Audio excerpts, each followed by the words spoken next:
¿Qué tal? Muy buenas tardes con todos. Mi nombre es César Jara, soy médico pediatra, actualmente fellow de endocrinología pediátrica y vamos a desarrollar junto con mi persona lo que es la primera parte del bloque de pediatría dentro del contexto de ciencias clínicas. Así que sin mayor introducción vamos a comenzar con los temas más rentables que suelen venir en pediatría. La mayoría de preguntas de pediatría versan sobre diagnóstico y tratamiento, y en relación a tratamiento se basa principalmente en el medicamento clave para cada enfermedad.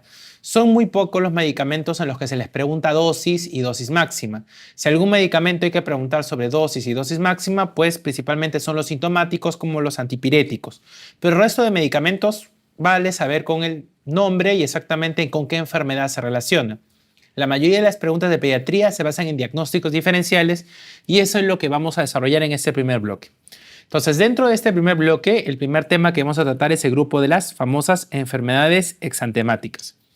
Las enfermedades exantemáticas se definen así como un grupo de 6 enfermedades clásicamente, que eran enfermedades que eran conocidas por sus diferentes patrones, sus diferentes clínicas.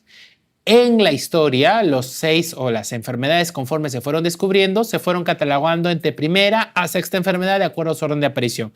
A la primera enfermedad se le conocía como sarampión, a la segunda enfermedad como escarlatina, la tercera enfermedad rubiola, la cuarta enfermedad, la enfermedad de Philatovsky, que es una especie de escarlatina más rubiola, que se le conoce como también un síndrome de piel escaldada típica, que ya no se conoce está en grupo dentro de los exantemas, sino ya es considerado como un patrón eritrotóxico dentro del grupo de las pieles escaldadas. La quinta enfermedad, el eritema infeccioso, y en el grupo de la sexta enfermedad, el exantema infeccioso súbito.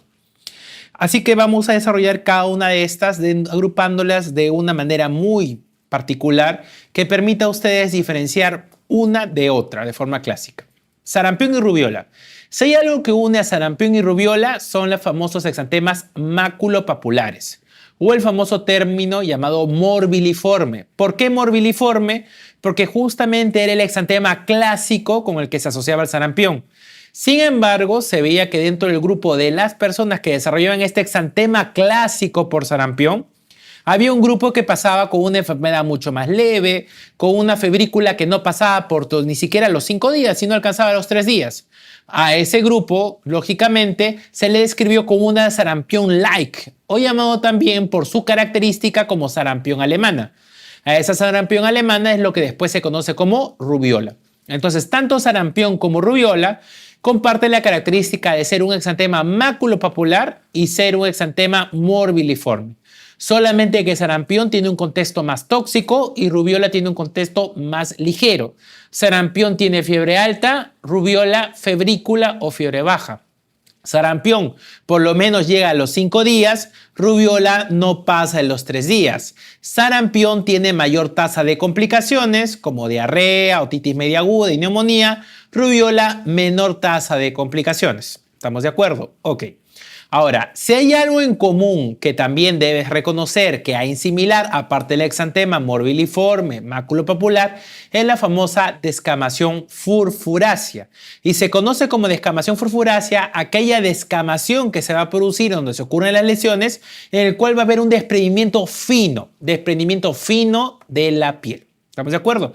Entonces, aquellas exantemas maculopapulares, morbiliformes y con descamación furfurácea o descamación fina pueden ser sarampión o rubiola. Ahora vamos a especificar algunos datos de cada uno. Sarampión es un famoso ARN virus, la R de ARN virus, morbilivirus, que pertenece al famoso grupo Paramyxoviridae. Paramyxoviridae, que también es una famosa familia que está relacionada al grupo de las paperas o de las parotiditis. El reservorio del sarampión sigue siendo el reservorio humano y la transmisión es por vía aérea. El sarampión tiene aproximadamente una historia de enfermedad que se caracteriza por 5 días antes del exantema, en el cual va a haber una clínica de un resfrío pero fuerte, acompañándose fiebres altas, conjuntivitis en un 80% y también asociado a lo que es proceso respiratorio. ¿Cuáles son los procesos respiratorios? Tos, roncantes, sucrépitos. Cuando ustedes les dan el contexto de un exantema maculopapular tóxico con fiebre alta y les ponen roncos, sucrépitos, roncantes, tos exigente, piensa en sarampión. Después de eso, lógicamente, después viene el exantema que ya hemos hablado como tal. La prevalencia de sarampión es principalmente en preescolares, por eso que el sarampión se previene con la famosa SPR, vacuna triple vírica atenuada que se coloca a los 12 y 18 meses. Rubiola versus sarampión es también un ARN virus, es un ARN virus, pero a diferencia de sarampión es del género rovivirus y de la familia Togaviridae. El reservorio suelen ser los humanos, la transmisión vía aérea y el contagio es muy similar, 5 días antes del exantema y luego aparece hasta 4 días post-exantema. La diferencia entre rubiola y sarampión es que si sarampión tiene fiebre alta, rubiola hace febrícula. Si sarampión hace conjuntivitis, rubiola puede ser poca conjuntivitis, pero también la puede hacer. Si sarampión hace clínica respiratoria baja, tos, roncos o crépitos, rubiola no hace clínica respiratoria. ¿Estamos de acuerdo? Y el contagio puede continuar hasta post-exantema. A diferencia de sarampión, que se previene con SPR principalmente preescolares, rubiola principalmente adquiere su prevalencia en adolescentes, donde se manifiesta principalmente como una enfermedad asintomática. El periodo de incubación de sarampión es de 7 a 14 días, pero en algún examen de salud preguntaron cuál es el promedio. Generalmente es de 10 a 11 días. A diferencia de rubiola, que dura de 14 a 21 días el periodo de incubación. La fase previa al exantema del sarampión, como ya lo hemos hablado, se caracteriza por la fiebre tóxica, con el problema respiratorio y la conjuntivitis, pero sobre todo por la lesión muy característica que se llama las famosas manchas de Koplik. ¿Qué son las manchas de Koplik? Son manchas blanquecinas o también llamados enantemas que ocurren dentro de las mejillas, en los carrillos. ¿Estamos de acuerdo? A diferencia de rubiola, en el cual va a haber una fiebre leve, puede ser que no exista conjuntivitis, pero la característica clásica de rubiola son las artralgias y sobre todo la famosa fase de Teodor. ¿Y qué se caracteriza la famosa fase de Teodor? Es la famosa adenopatía. Pero cualquier enfermedad te puede causar adenopatía. Las mononucleosis generan adenopatías. ¿Cuál es la característica de la adenopatía de la rubiola? Es una adenopatía de la oreja para atrás, o sea, retroauricular, cervical posterior o suboccipital. A diferencia de sarampión, que es una fiebre tóxica con conjuntivitis y problema respiratorio, rubiola es una febrícula o una fiebre leve más a una adenopatía de la oreja para atrás. La exantema en sarampión y rubiola es muy similar, solo que en rubiola se asocia otra característica, que es la famosa manchas de Forchheimer, que es un punteado petequial que ocurre en el fondo del paladar.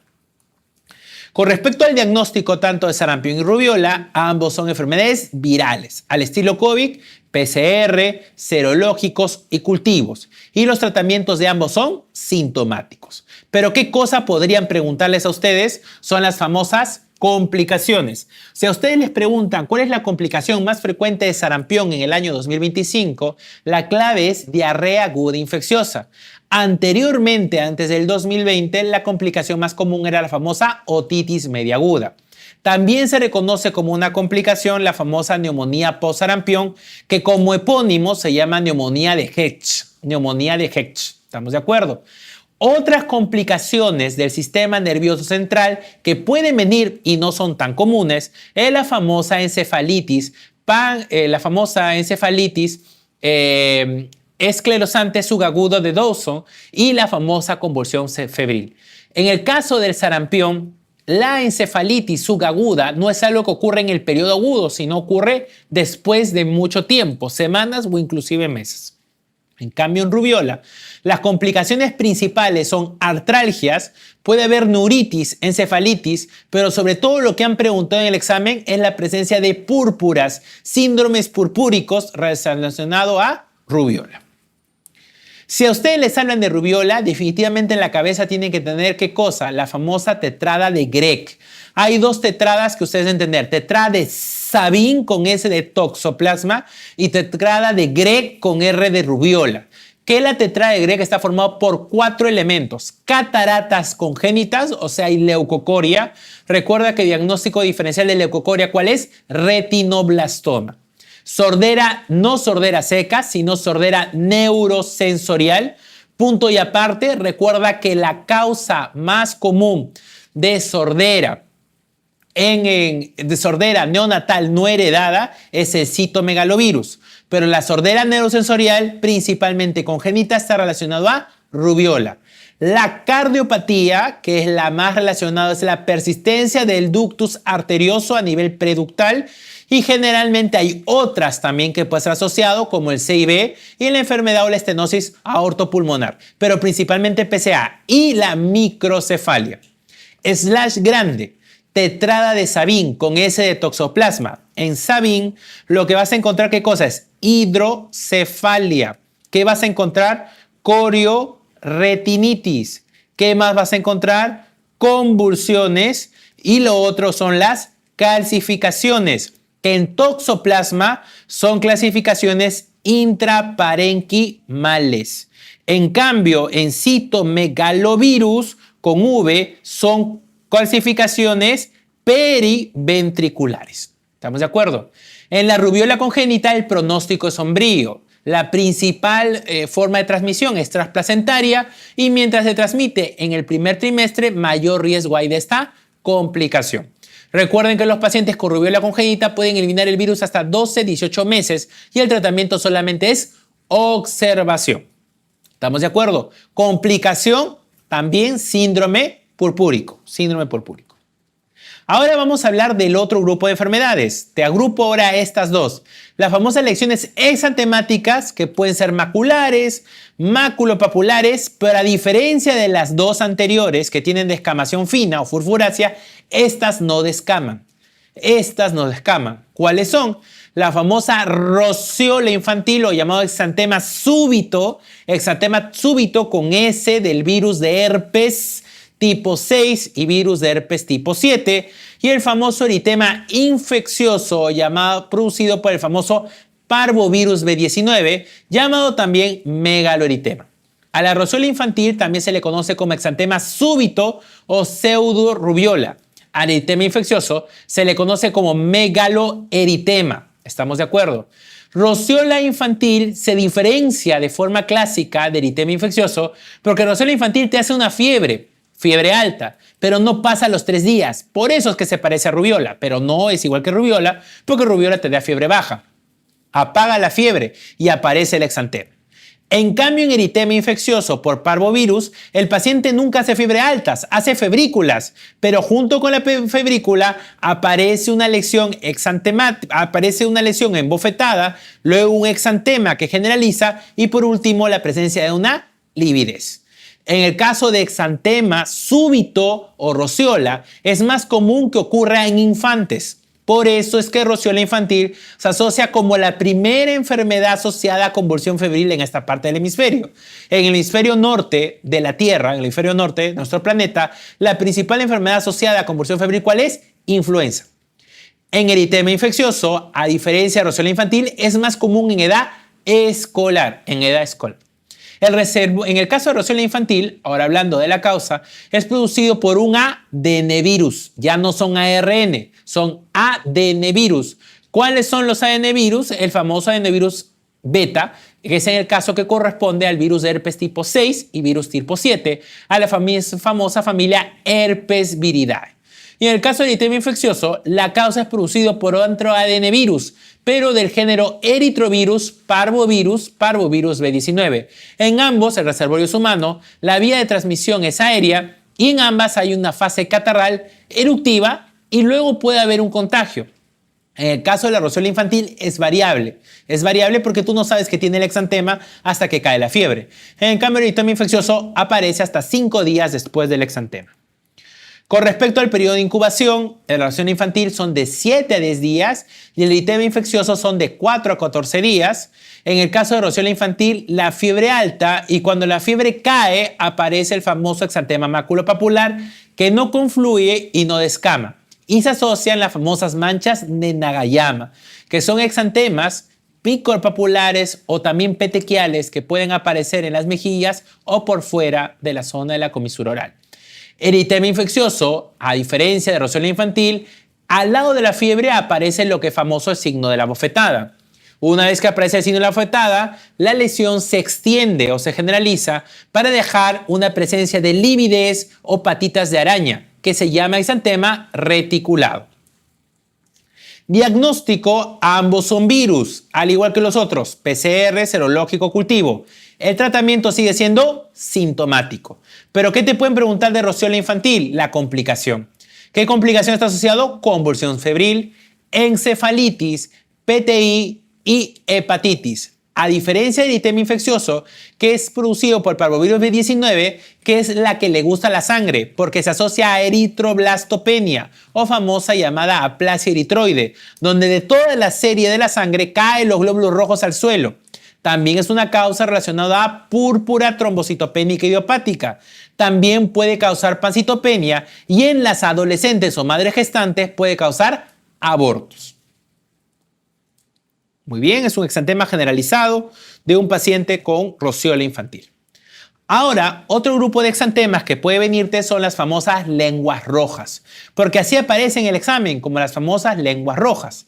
Las lenguas rojas pueden ser producidas por dos enfermedades y eso va a ser un poco diferente al anterior, por la famosa fiebre escarlatina producido por una bacteria, y la otra es la enfermedad de Kawasaki, que es una vasculitis de pequeños y medianos vasos. La fiebre escarlatina es producido por una bacteria. Es la primera de los exantemas que es producido por una bacteria. Es producido por la toxina del estreptococo beta hemolítico del grupo A.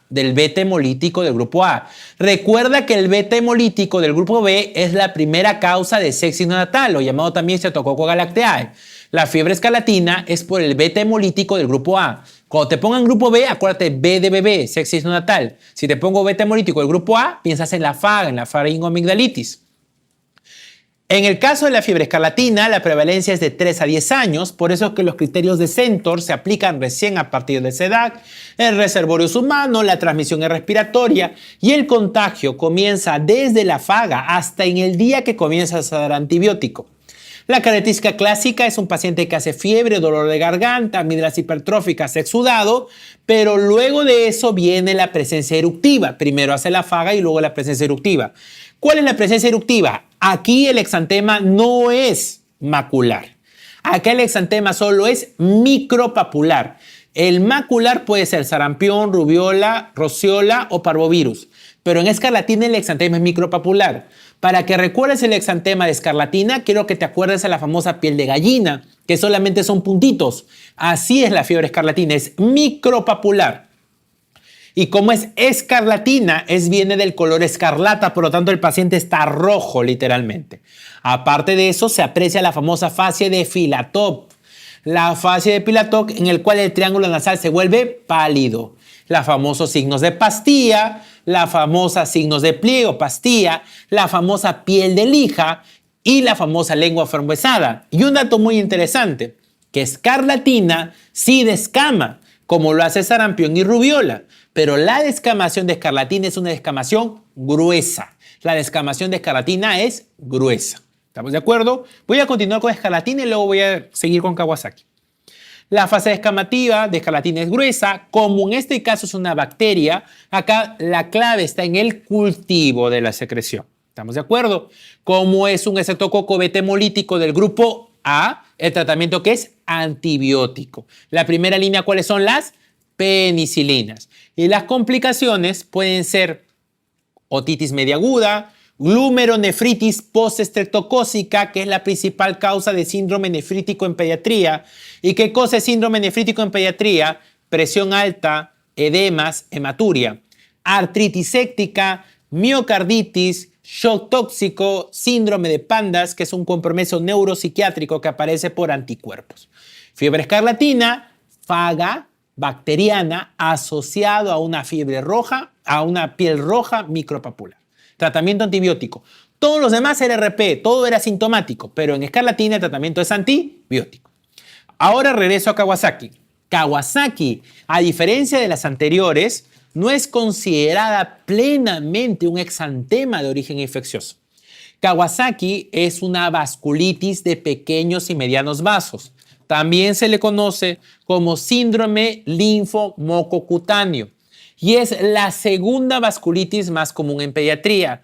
¿Cuál es la principal vasculitis más común en pediatría? La púrpura de Heno-Schönlein, o llamado también púrpura anafilactoide. Y el Kawasaki, generalmente, a diferencia de escarlatina, ocurre principalmente entre los 2 y 5 años de edad. En cambio, escarlatina ocurre principalmente de 3 a 10 años de edad, o sea, una edad mayor. La transmisión de Kawasaki se cree que, si bien cierto hay una causa viral, esta causa viral desregula los anticuerpos y se produce esta vasculitis.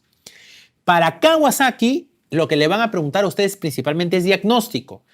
Punto clave para el diagnóstico de Kawasaki. Esto es no negociable. Si ustedes no ven esto, no hay forma que marquen Kawasaki. Kawasaki tiene que tener sí o sí fiebre. Si no hay fiebre, esto no es Kawasaki. No lo pueden dar, tiene que haber fiebre. Y doctor, ¿cuánto tiempo debe ser la fiebre? Mínimo 5 días.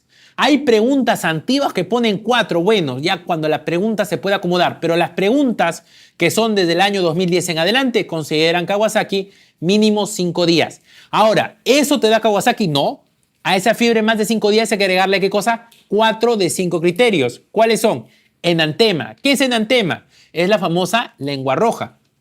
Segundo, conjuntivitis bilateral no supurativa.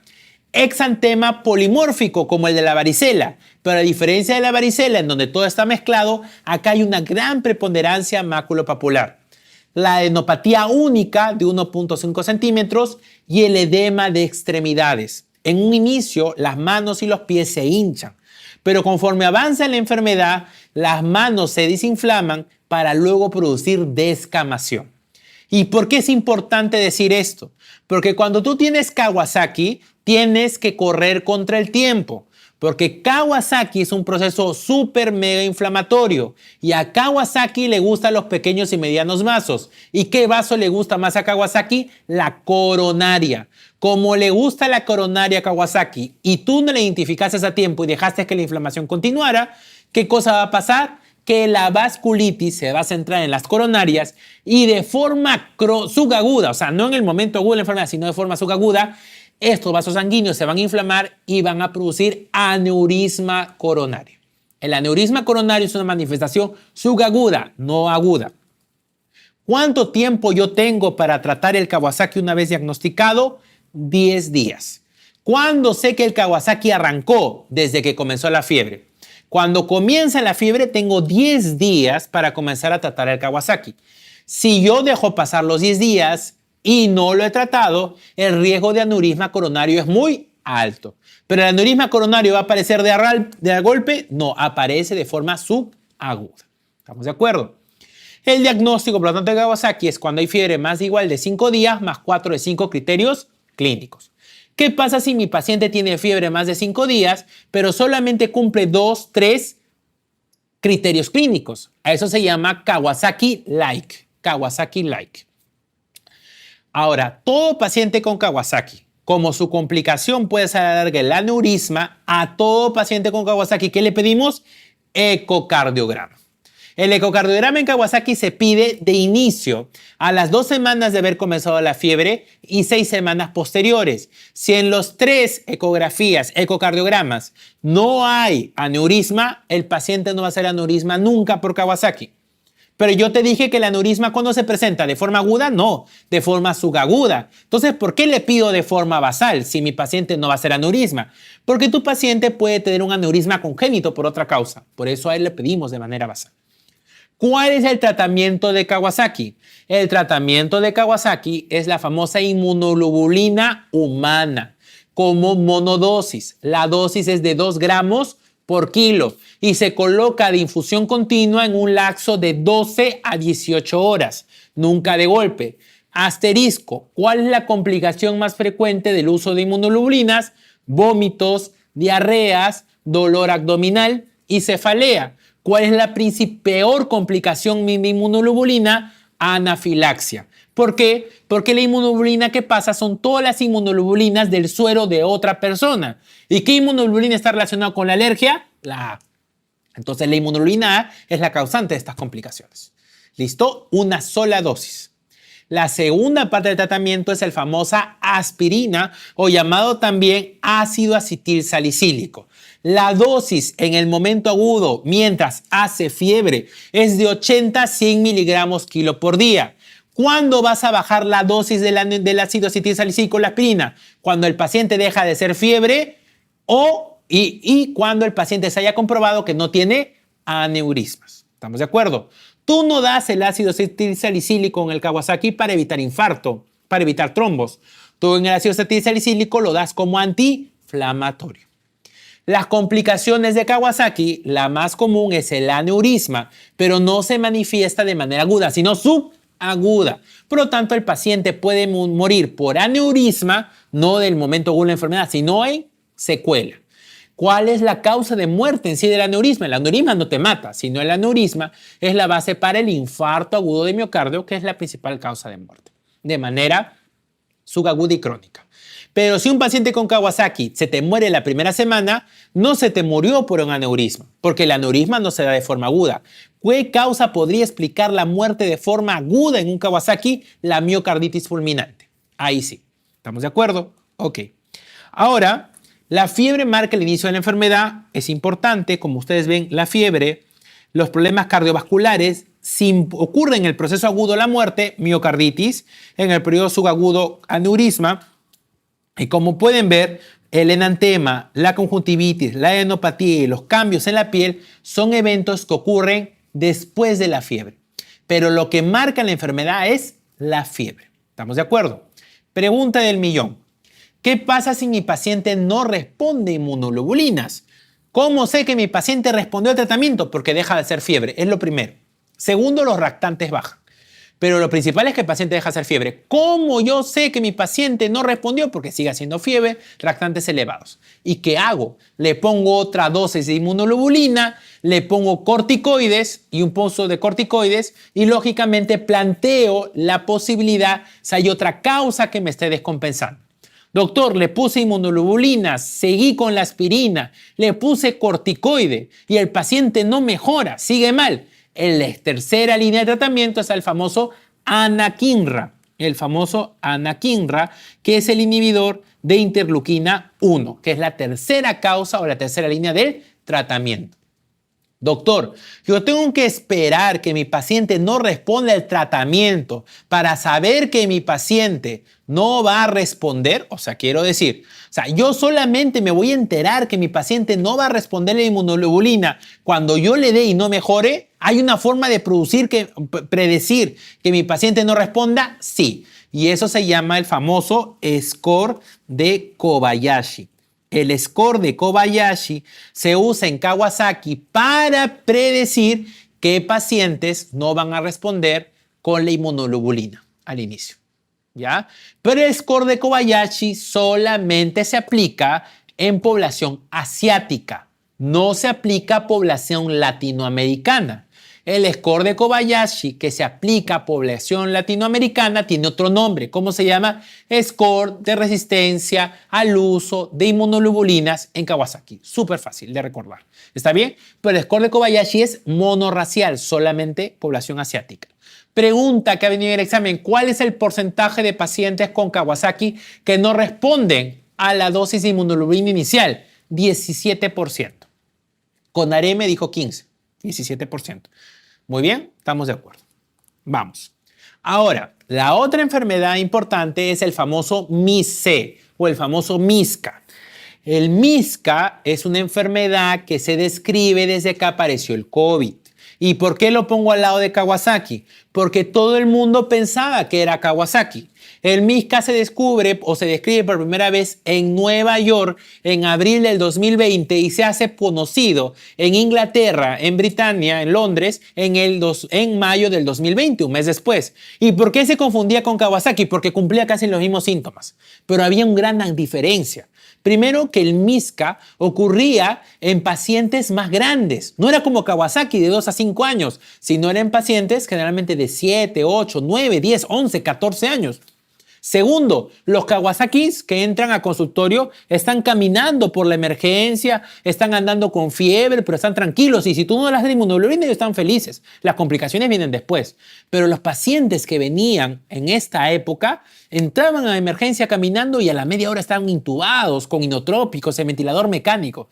Qué raro. El Kawasaki era un problema mucocutáneo, solamente era lengua roja, cambios de extremidades, exantema. Pero los MISCA estos pacientes venían sangrando, con vómito, venían con urticaria, con trastorno electrolítico, convulsionando. Entonces, definitivamente, aunque se parezcan, no era igual la enfermedad.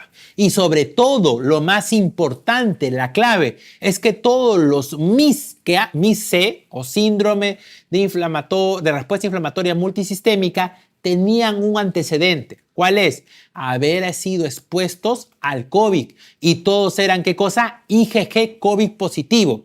Entonces, cuando tú marques MISCA en el examen, tienen que ponerte sí o sí que el paciente ha tenido exposición a COVID.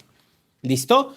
Ahora, clínicamente, ¿cómo es el MISCA? Ya te lo dije, personas mayores que el Kawasaki, de 5 años para adelante, Kawasaki es de 2 a 5, pacientes que se descompensan más rápido, ellos no te hacen aneurisma, ellos te hacen miocarditis, casi todos, no es como en Kawasaki, que es muy raro el miocarditis, ellos sí tienen compromiso sistémico aparatoso, ¿estamos bien? Aquí, ¿cómo se diagnostica? La clave inicial es la fiebre. Aquí ya no esperas fiebre 5 días, sino basta con 3 días. ¿Asociado a qué cosa? A los criterios clínicos cutáneos y asociado a hipotensión arterial, problemas de coagulación, problemas renales, problemas neurológicos, trastornos electrolíticos, pero sobre todo el antecedente de COVID. Si en el examen te ponen un paciente que parece un Kawasaki, pero te ponen el antecedente de COVID, marca MIS-C, marca MIS-C. El nombre completo de MIS-C es síndrome de respuesta inflamatoria multisistémica en niños asociado a COVID. ¿Estamos de acuerdo? Ok. Doctor, ¿y el tratamiento en MIS-C cuál es? Fácil, igual. Inmunoglobulinas, corticoide, le metes antibiótico, enoxaparina y lógicamente lo manejas al paciente. Y ácido acetilsalicílico. Acá te pongo un cuadro diferencial entre MIS-C y Kawasaki. MIS-C es en niños mayores y en adolescentes. Kawasaki es en niños pequeños. MIS-C es más frecuente en negros y hispanos. En cambio, Kawasaki es más frecuente en asiáticos. MIS-C tiene más síntomas gastrointestinales. En pediatría, los principales síntomas de MIS-C y de COVID están asociados a problemas gastrointestinales. En segundo lugar, cutáneos. Y en tercer lugar, respiratorios. ¿Estamos de acuerdo? MIS-C produce más cantidad de shock cardiogénico que Kawasaki. Kawasaki te produce aneurisma, pero te lo dije de manera subaguda. En cambio, MIS-C te produce al toque el shock cardiogénico por miocarditis fulminante. MIS-C, si el Kawasaki te lleva el PCR en valor de 10, MIS-C te lo lleva a 100, mucho más. MIS-C se caracteriza por ser trombocitopenia. Kawasaki hace trombocitosis. ¿Listo? Y recuerda que MIS-C se asocia a hiponatremia. Kawasaki no te hace trastorno electrolítico.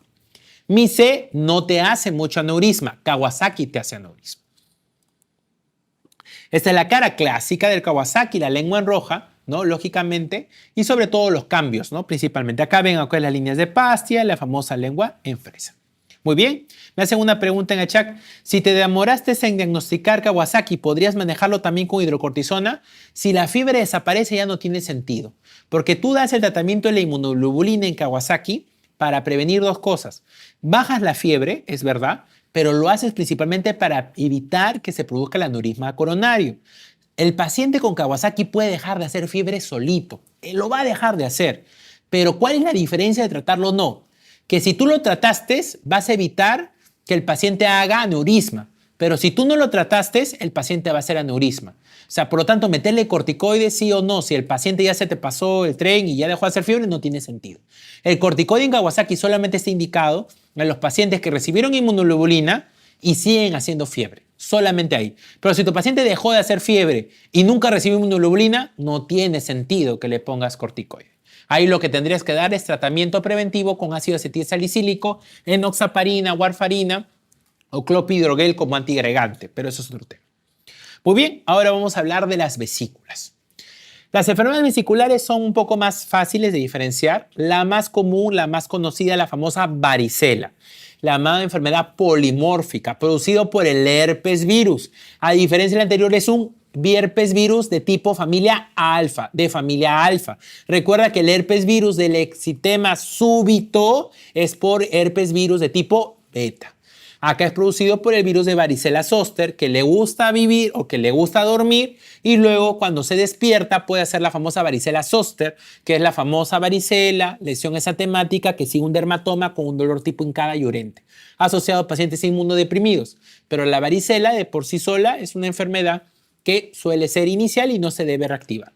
Reservorio humano, prevalencia menor a 5 años, la transmisión es contacto directo y recuerda que el contagio va a existir desde la fase prodrómica, desde 2 días antes de la aparición del exantema, hasta de que se sequen todas las lesiones y todas sean costras. Una vez que todo sea costra, ya no contagias. El periodo de incubación es de 10 a 21 días.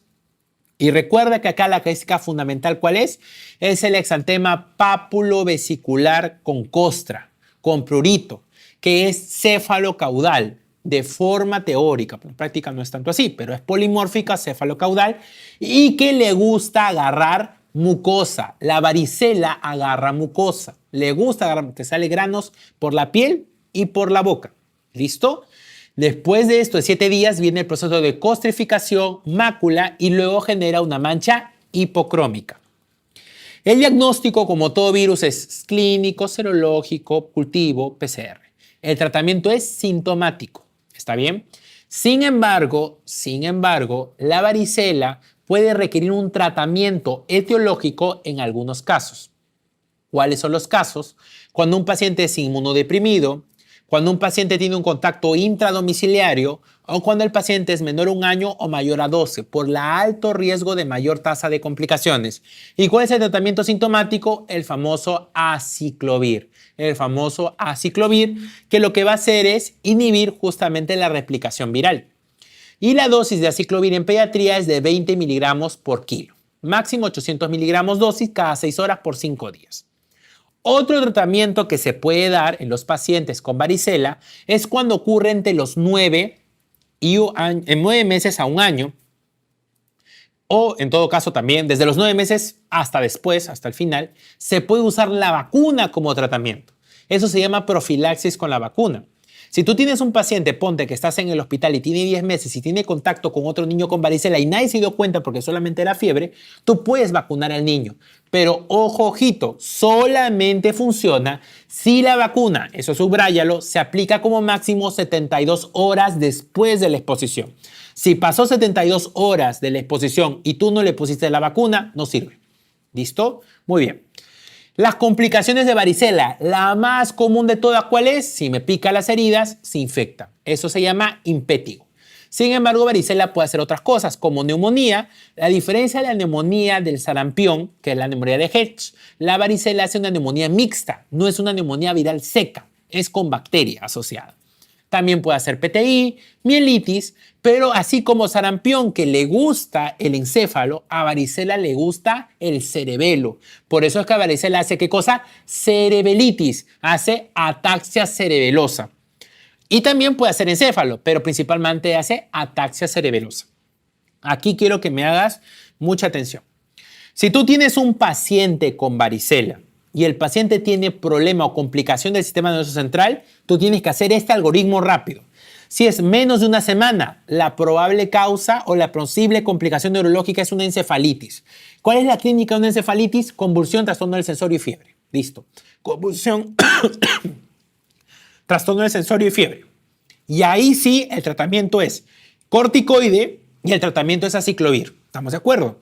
Pero si el paciente pasa 1 semana y después de la semana hace una complicación neurológica, lo que tienes que tener en la cabeza ya no es encefalitis, sino ¿qué cosa es? Cerebelitis o ataxia cerebelosa. Y ahí no sirve el aciclovir. El aciclovir solamente se da o sirve en los primeros 7 días en las complicaciones. Ahí el tratamiento solamente puede ser corticoide o observación. Las ataxias por varicela resuelven en 48 horas. Es la principal causa de ataxia aguda infecciosa en pediatría. ¿Estamos de acuerdo? Muy bien. Ahora, dicho sea de paso, en varicela está prohibido ¿qué cosa? Dar aspirina porque da el famoso síndrome de Reye, una complicación hepatorrenal fulminante.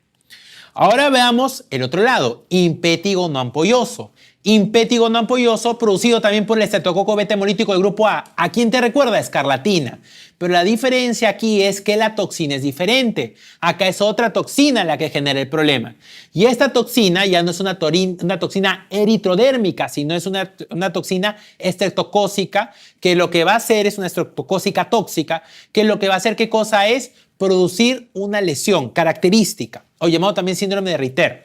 ¿Qué es lo que hace? Primero, aparece un eritema a nivel de la zona perianal. Luego aparece un eritema en la zona perioral. Todo el resto está normal. Luego de eso, en cuestión de 12 a 24 horas, aparecen ampollas al lado de la boca. Pero son ampollas flácidas que se rompen un 2x3. Por eso que mucha gente ni los nota.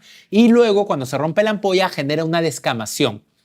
Esa descamación perioral antecedido de una ampolla flácida en un paciente que viene con una faga, piensa en un estreptococo beta hemolítico del grupo A.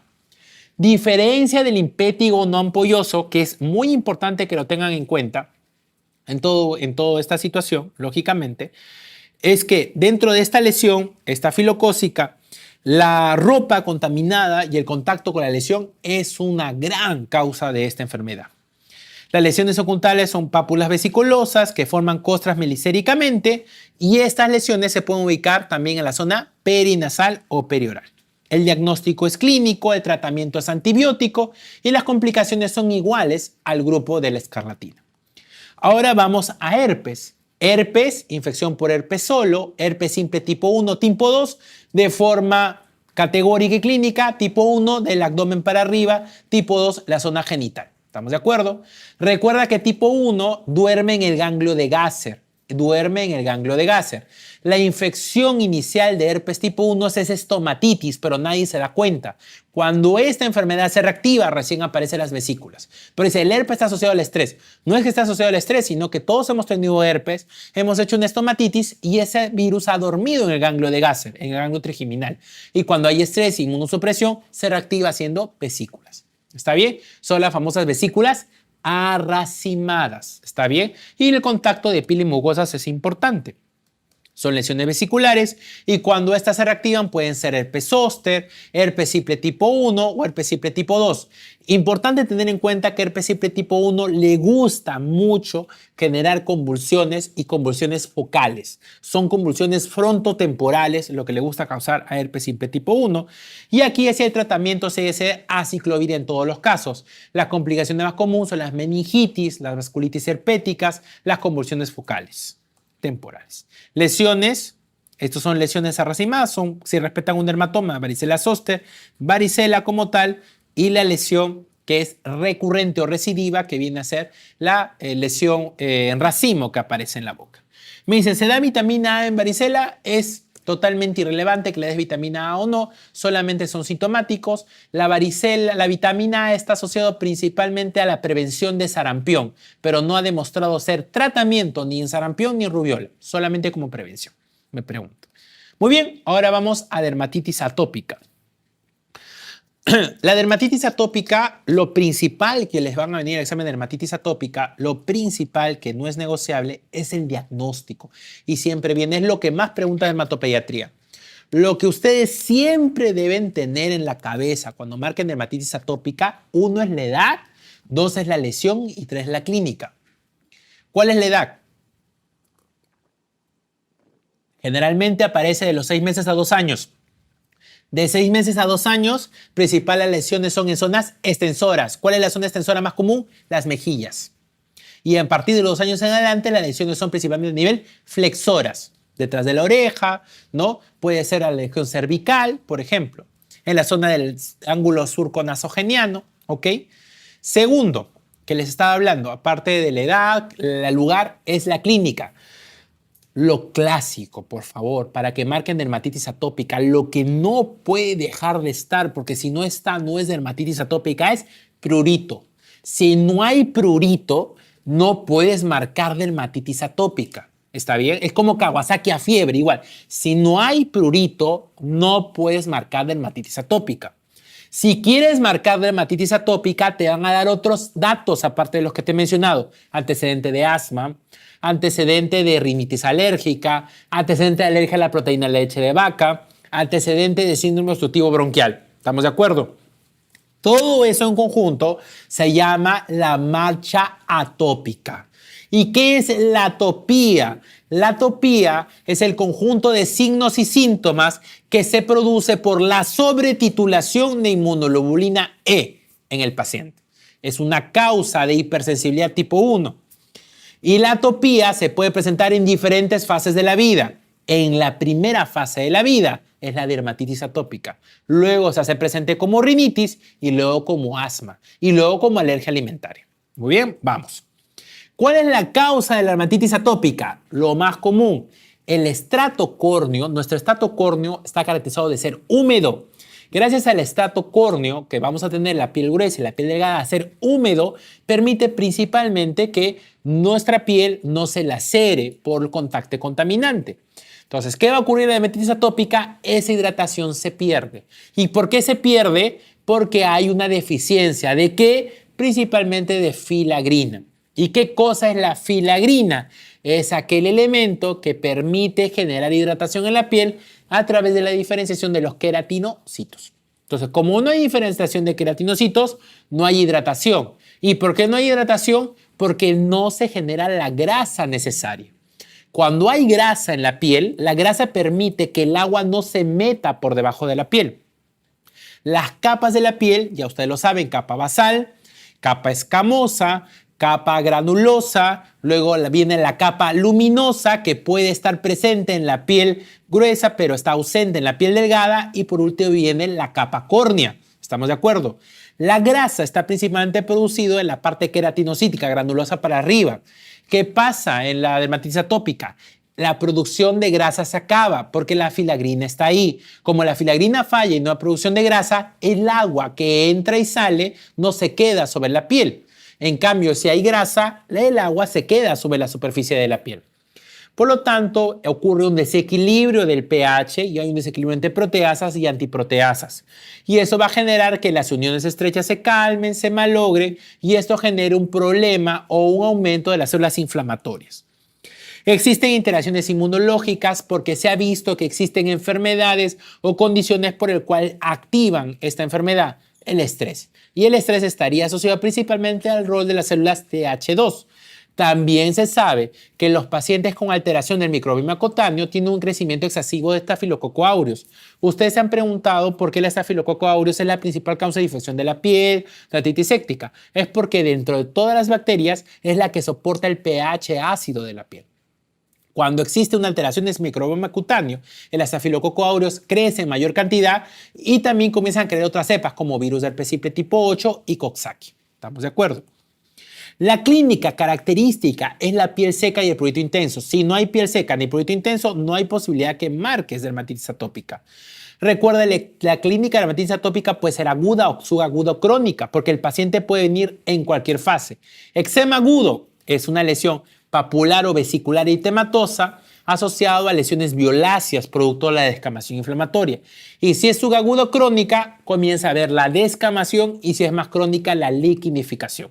En menores de 2 años, lesiones de mejillas. En mayores de 2 años, en las lesiones flexoras.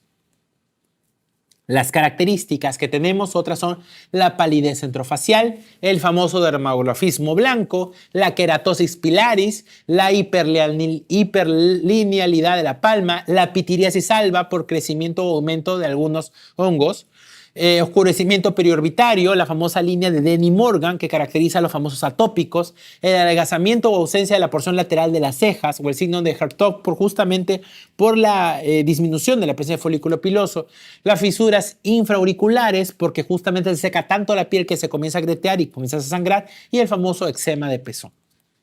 Sin embargo, la comorbilidad más común, ¿cuál es? Rinitis alérgica, asma, alergia alimentaria. Puede haber también ictosis vulgar, enfermedad ocular, porque así como hay sequedad de la piel, también puede haber sequedad de la conjuntiva, obesidad y síndrome metabólico, enfermedad cardiovascular, anemia y trastornos psiquiátricos. ¿Qué trastornos psiquiátricos asociados principalmente a la dermatitis atópica? Se plantea TDAH y depresión como causa. También se ve si hubiera alguna relación entre dermatitis atópica y el aumento del linfoma cutáneo, células T y cáncer de piel, cosa que hasta el momento no se ha determinado. Estos son los famosos criterios clínicos de la dermatitis atópica, los criterios de Hanifin y Rothbard. El criterio mayor fundamental es el prurito, luego la elección extensora o flexora, de acuerdo a la edad, el carácter crónico, o sea, generalmente suele ser persistente, y recidiva, mejora y prende, y la historia familiar o personal de atopía. El resto son cosas que suman y restan. ¿Qué cosas pueden hacerte dudar para marcar en una clave de dermatitis atópica? Una es dermatitis de contacto. Pero no vas a dudar porque dermatitis de contacto, ¿en dónde son? Son en las zonas de exposición. Y sobre todo, como dice, contacto con alguna sustancia irritativa, sea luminosa o sea fototóxica, ¿no? Fototóxica o un elemento fotoalérgico va a generar eso, son zonas. Y la dermatitis de contacto generalmente no es crónica, sino es solamente en el lugar de la exposición. ¿Estamos de acuerdo? Ya. Otro caso que sí les puede hacer dudar es la dermatitis seborreica. La dermatitis seborreica, a diferencia de la dermatitis atópica, no ocurre en de los 6 meses en adelante, ocurre generalmente en los primeros 6 meses. No hay tanto prurito y recuerda que la dermatitis seborreica se caracteriza principalmente por una costra láctea. Es como un pedazo de caspa que aparece acá en la frente, que no genera tanto prurito, ¿ya? Y que suele ocupar zonas bien características. A diferencia de la dermatitis atópica, que es principalmente mejillas, en el bebé la dermatitis seborreica es ángulo interno de la ceja, surco nasogeniano y la zona retroauricular de golpe. Si tú ves que esa dermatitis seborreica se extiende hacia la zona cérvico-torácica, piensa en infección por HTLV1. Podría ser un diferencial. Pero acá el prurito no es muy fuerte. Y la tercera es la sarna o famosa escabiosis severa, que puede ser principalmente, se presenta en pediatría en palmas y plantas, que a diferencia de lo que hemos visto en dermatitis atópica, no ocurre en zonas extensoras ni flexoras. El tratamiento es el tratamiento educativo, principalmente ¿por qué? Porque hay que evitar todo aquello que genere irritación en la piel. Si el paciente no tiene grasa y por lo tanto no tiene líquido, cualquier cosa que uses puede generar lesión. Baños excesivos, ambientes con poca humedad, estrés, cirrosis, sobrecalentamiento. Hay que tratar infecciones de estafilococo aureus y malacesia furfur. Por eso es que hay aumento de pitiriasis alba. Por eso es que puede haber presencia de pústulas en estos pacientes. El uso de antihistamínicos no es tratamiento. No es que yo dando cetiricina y levocetiricina voy a hacer que la dermatitis atópica disminuya. No, lo único que yo voy a calmar qué cosa es el prurito, pero no disminuye la dermatitis atópica. Por lo tanto, el antihistamínico no es un tratamiento etiológico, solamente es sintomático. Cuidado con la alimentación y el manejo del estrés y la ansiedad. Si a la piel le falta grasa, ¿qué cosa le doy? Emolientes. Si a la piel le falta líquido, ¿qué le doy? Hidratantes. Entonces, después del baño, aplico cremas de hidratación y emolientes. Y el baño, lógicamente, o el baño, se prefiere, lógicamente, que sea con baños que se den de tina, que sean de ducha, a diferencia de tina, para evitar el contacto. Y segundo, el uso o el reuso del agua. Asimismo, también el baño debe ser de forma diaria. No es que no le debo dar de baño a estos pacientes. Como control del prurito, existen diferentes elementos como intervención farmacológica, como la dieta, la fototerapia y el antihistamínico. El antihistamínico que está reconocido por su principal elemento de control del prurito es la levocetiricina. La levocetiricina cumple una función antihistamínica y antiinflamatoria, cosa que no lo hace la cetiricina, que solamente es antihistamínica.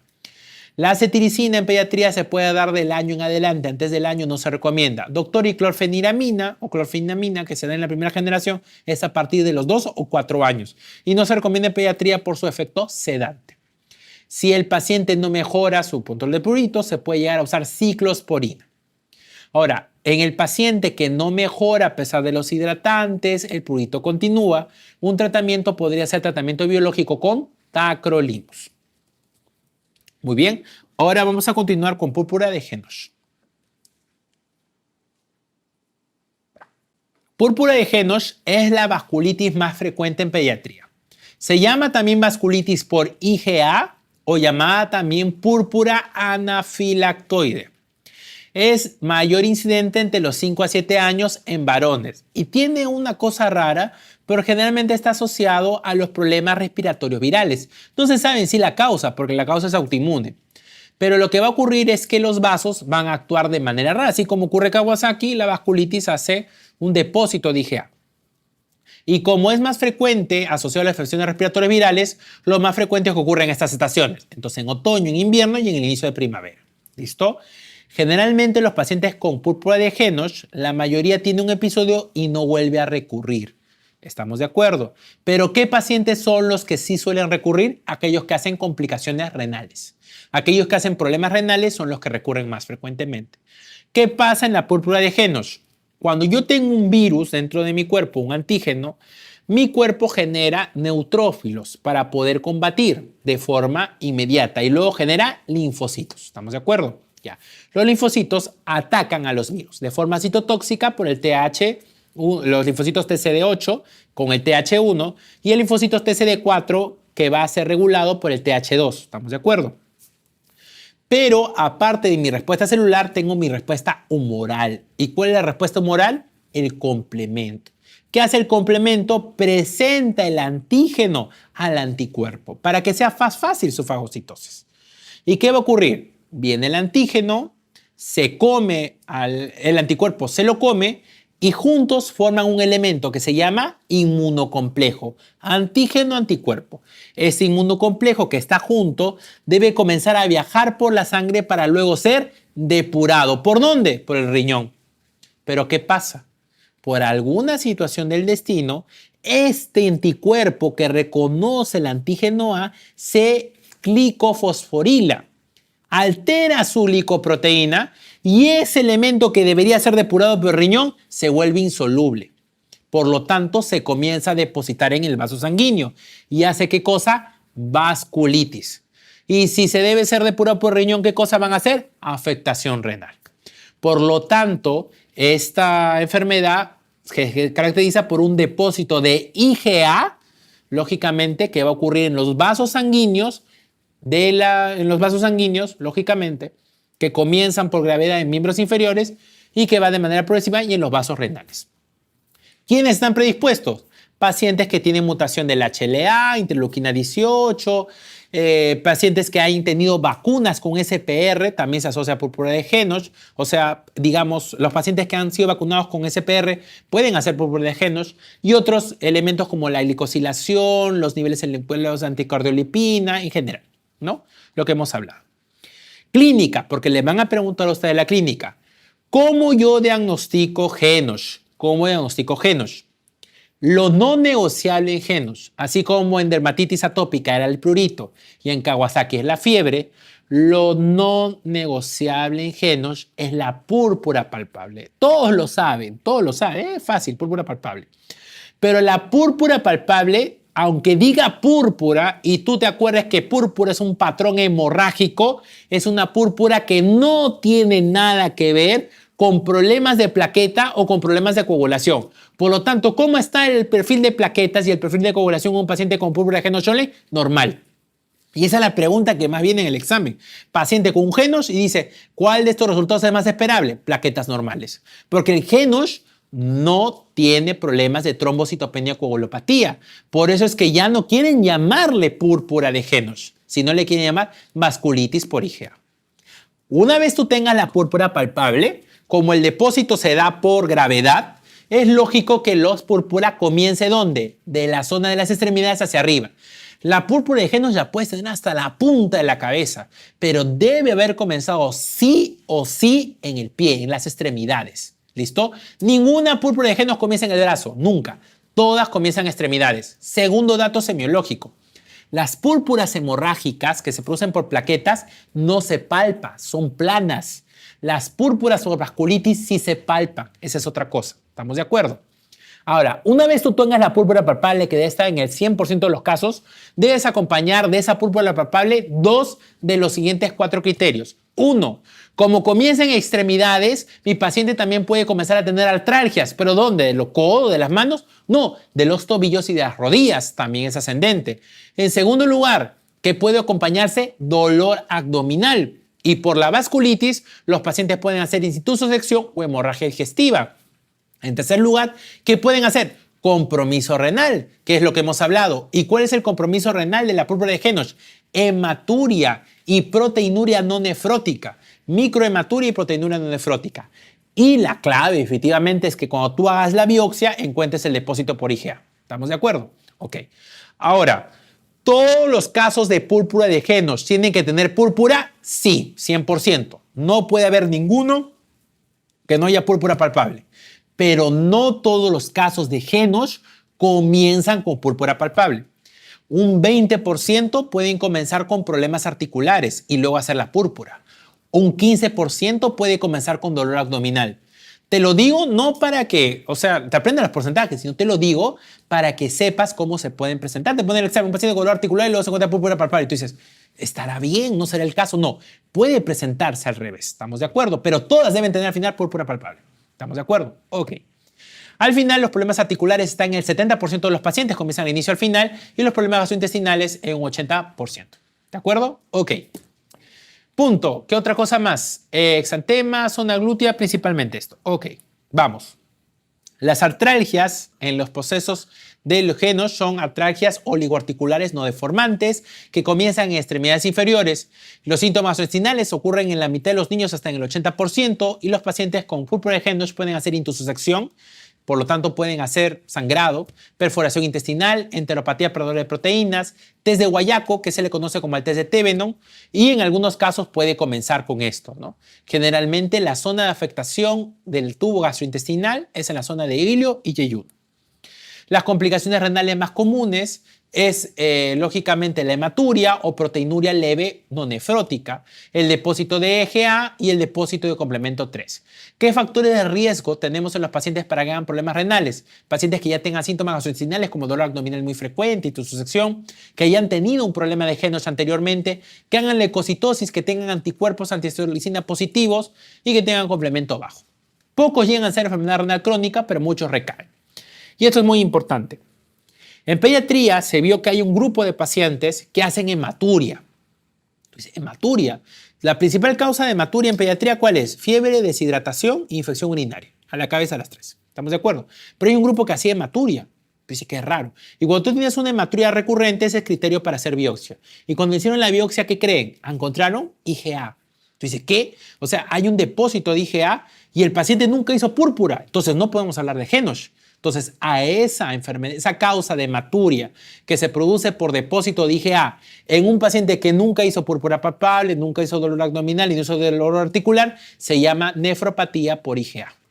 Nefropatía por IgA es un diagnóstico diferencial de todo paciente con GENOSH. ¿Estamos de acuerdo? Ok. Otras manifestaciones son neurológicas, pueden hacer afectación del escroto, ¿no?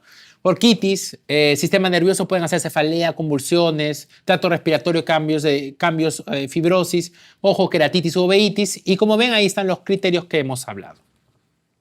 El 75% de los pacientes, por si acaso, comienza como una púrpura y tienen de forma típica la presentación que les he mencionado, pero un 25% no siempre comienza todo como púrpura. Ahí está el resumen. La histopatología clásica es el famoso depósito por IgA más el depósito de complemento C3. El tratamiento, a pesar de que es una vasculitis, acá no se usa inmunoglobulina, no. Acá no se usa corticoide, tampoco. Acá el tratamiento es sintomático. Paracetamol o AINES, pero cuidado con el AINES. Si tu paciente tiene dolor abdominal, no le vas a poner AINES, porque hay riesgo de perforación, hay riesgo de sangrado. Le pones AINES y lo perforas. Entonces, paracetamol. ¿Estamos de acuerdo? Si vas a usar corticoides, solamente podrían estar recomendados en pacientes que tengan síntomas muy graves, como perforación intestinal, nefropatía, en esos casos. ¿Estamos de acuerdo? Los pacientes con problemas renales se tratan de manera renal y la hospitalización solamente se va a dar en los pacientes que tengan pobre tolerancia oral por el dolor, dolor severo abdominal, hemorragia digestiva, cambios en el estado mental o respiratorio, pueden ser cambios restrictivos, dolor o insuficiencia renal. ¿Estamos de acuerdo? No todas las GENOSH se hospitalizan, pero que estoy obligado en todas las GENOSH vigilar la función renal. Ahora vamos a ver algunas otras enfermedades que son inmunoprevenibles. La primera que vamos a ver es parotiditis epidémica o conocido también como papera. O llamado también papera, ¿no? Paramyxovirosis.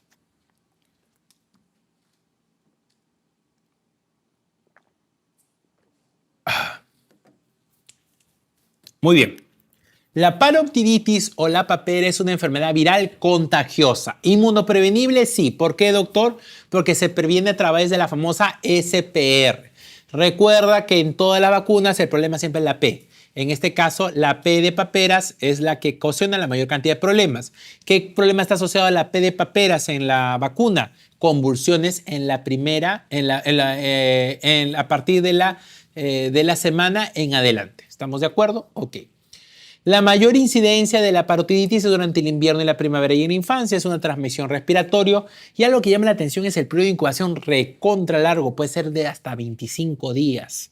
La infectividad pues es muy alta, puede ser antes del inicio de los síntomas y es conocido también como la famosa fiebre urliana.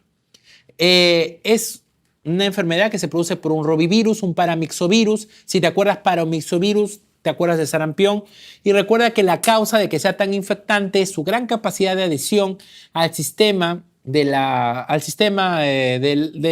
los ganglios, ¿no? De las glándulas, a través de la glicoproteína, la hemaglutinina, neuroaminidasa y la proteína de difusión. Esa tríada es la que permite que se produzca la infección y permite de que el virus se pueda incubar lentamente hasta que alcance un volumen característico y pueda generar los síntomas. Los pacientes cuando hacen parotiditis pueden incubar mucho tiempo. O sea, yo puedo tener parotiditis y te contagio y puedes estar 2 semanas sin clínica. Pero de la nada vas a comenzar a hacer fiebre alta, dolor de cabeza, mialgia, fatiga y anorexia. Y a las 48 horas comienza a aparecer una otalgia, comienza a aparecer un dolor de oído. Y ese dolor de oído se acompaña ¿de qué cosa? De pérdida de la audición, sordera neurosensorial transitoria, hipoacusia neurosensorial transitoria. Y tú comienzas a ver un aumento de volumen de la celda parotidia que borra el ángulo mandibular. Y como todo esto está conectado, ¿qué va a pasar en menos de 10 días? Se pasa al otro lado, se vuelve bilateral. ¿Estamos de acuerdo? Este proceso de comunicación es más común en la población pediátrica por la disposición de justamente la comunicación de las famosas trompas de Eustaquio. ¿Listo?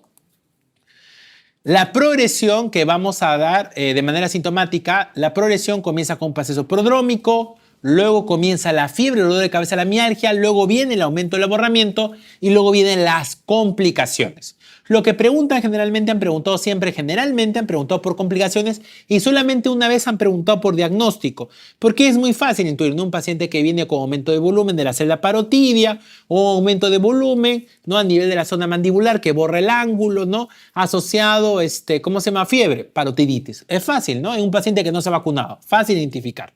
Pero las complicaciones es una cosa muy importante, porque las complicaciones son un motivo de preocupación que siempre ha existido. Y para hablar de complicaciones, vamos a hablar primero de las complicaciones más frecuentes y luego de las complicaciones más severas. Si a ustedes les preguntan la complicación más frecuente a secas de parotiditis, la clave es la hipoacusia neurosensorial transitoria. Mientras que el paciente tenga la parotiditis, el paciente es hipoacusia. Resuelve la parotiditis, se acabó la hipoacusia. ¿Estamos de acuerdo? Otra síntoma, lógicamente, o otra complicación es la parotitis. Se va a inflamar no solamente la parótida, sino también su conducto. ¿Estamos de acuerdo?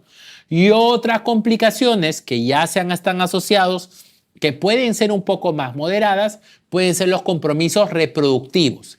En el caso del varón, la orcoepidimitis, que solamente en un 15% puede existir en el varón y muy poco frecuente, menos del 5% de ese grupo hace infertilidad. ¿Y qué grupos hacen más frecuencia de orcoepidimitis? Los que hacen parotiditis bilateral. Y en el caso de las mujeres, mucho más raro la oforitis. Pero esas son las complicaciones leves, entre comillas.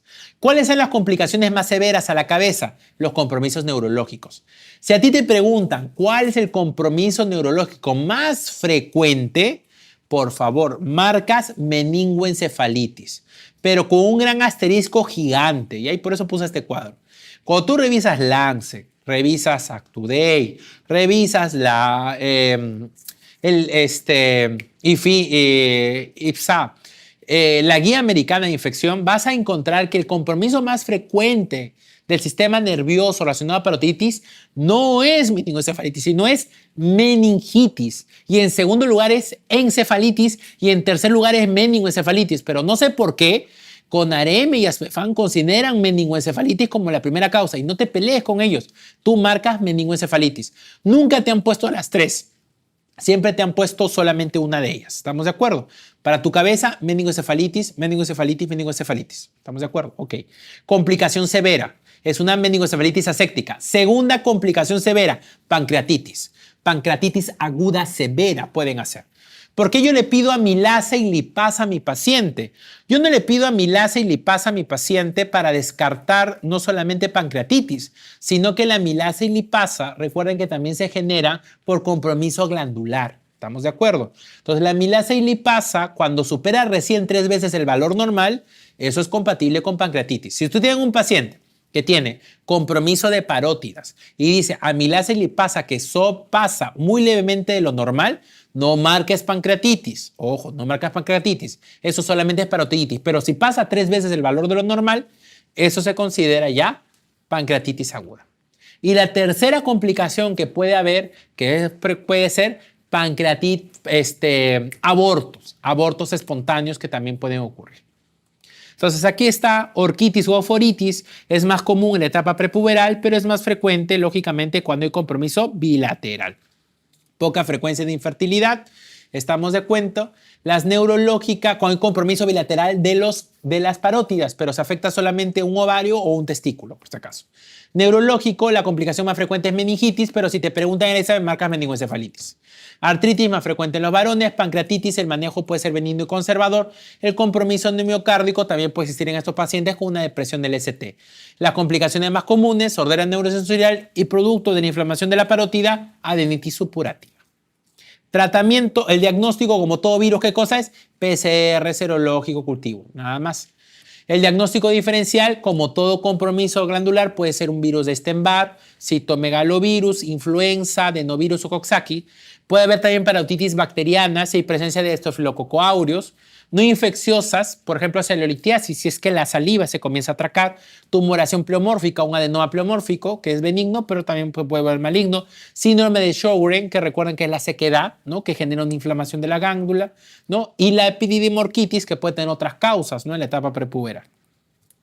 Este es el proceso. Recuerden ustedes muy bien que el proceso de contagio puede ocurrir hasta 18 días después y hasta 18 días antes del desarrollo de los síntomas, y la incubación es muy variable. Cuando se hace la curva o se hace y realmente comienzan los síntomas, el paciente realmente tiene de 15 a 18 días de infección. El tratamiento suele ser sintomático y analgésico, y la inmunoprevención es la manera más efectiva. En pacientes con enfermedad no se ha demostrado que la vacuna posterior ni la inmunoglobulina humana prevengan o disminuyen la gravedad de la enfermedad, por lo tanto no hay indicación. Disminución progresiva de la enfermedad poco a poco, y las personas que lógicamente no están vacunadas y hay un brote cercano deben vacunarse, y si las personas han tenido solamente 2 dosis y no han recibido 3 dosis, deberían recibir una vacuna más.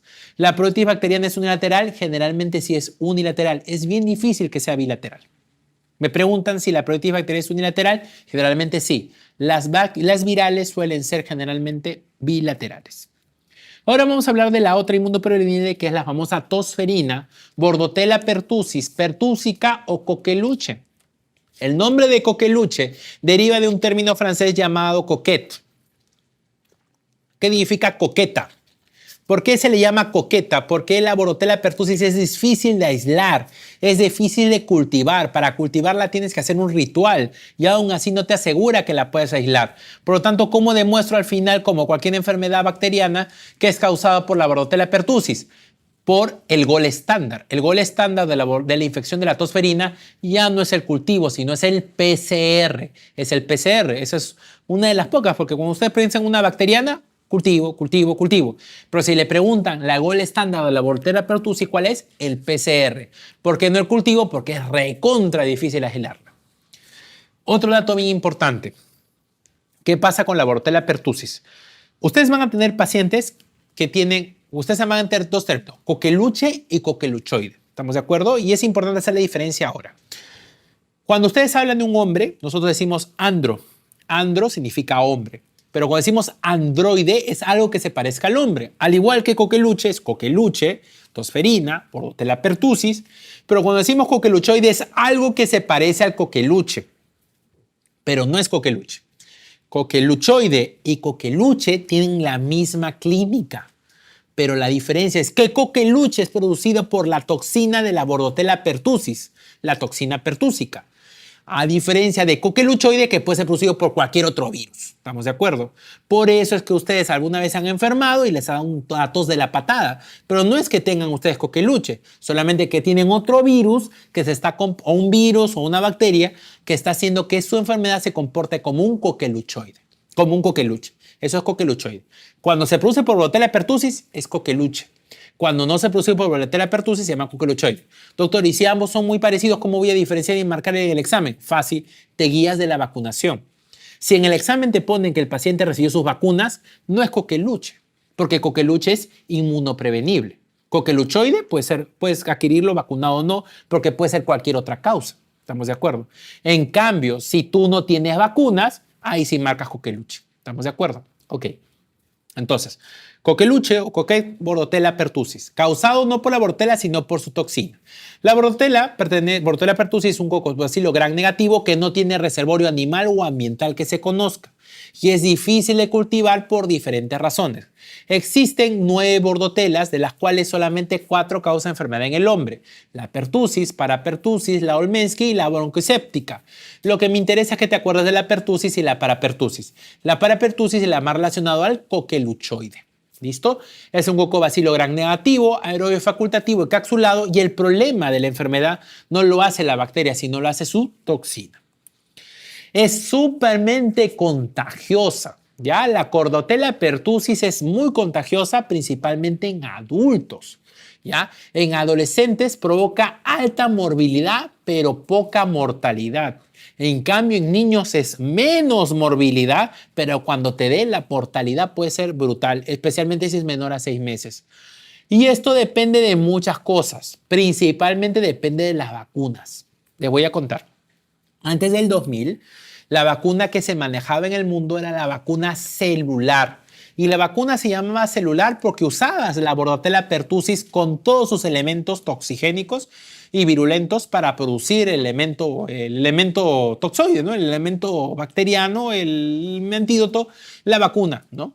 El problema es que cuando tú dabas esa vacuna, si bien cierto te daba una buena tasa de protección hasta 20 o 25 años, por eso es que cada cierto tiempo te recomiendan ponerte la vacuna. El problema es que como usaba toda la célula, la cantidad de efectos adversos eran tremendos. Lleva un peligro, especialmente en las gestantes, porque las gestantes que hacen coqueluche pueden terminar en partos pretérminos, en niños complicados, con neumonía connatal. Entonces, Estados Unidos, que era el líder en vacunas, pues sigue siendo el líder de vacunas en muchos campos, dice, no podemos seguir usando esta vacuna. Entonces, usemos de todas las células solamente una parte que nos interesa. ¿Y cuál es la parte que nos interesa? La toxina, la parte proteica. Entonces, esa vacuna que volvieron a hacer o que recombinaron se llamó vacuna acelular, porque ya no usabas todas las células, solamente la toxina. ¿Estamos de acuerdo? Y efectivamente, los pacientes tenían su inmunoprevención y ya no hacían complicaciones tantas como la hacían con la vacuna celular. Pero ¿qué pasó en el año 2010 a 2014? Porque esto pasó en el 2000. Comenzó a haber un brote de coqueluche. Y lo peor que se comenzó a ver es que había un brote de coqueluche en el hogar.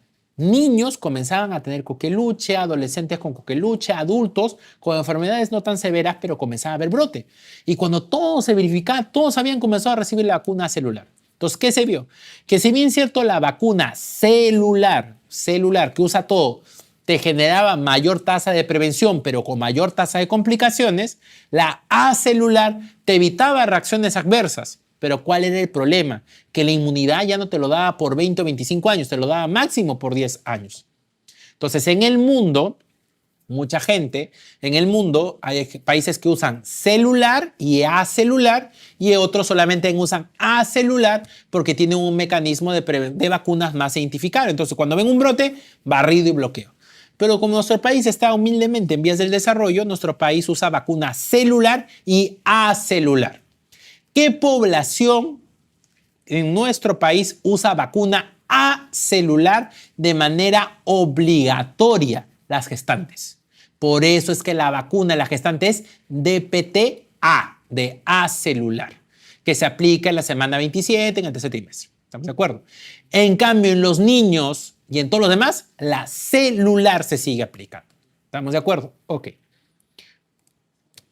Ahora, Una buena estrategia para evitar esto es la famosa técnica de rebaño, ¿no? Entonces tú identificas a la gente, a la persona y tú dices, muy bien, ponte, ¿no?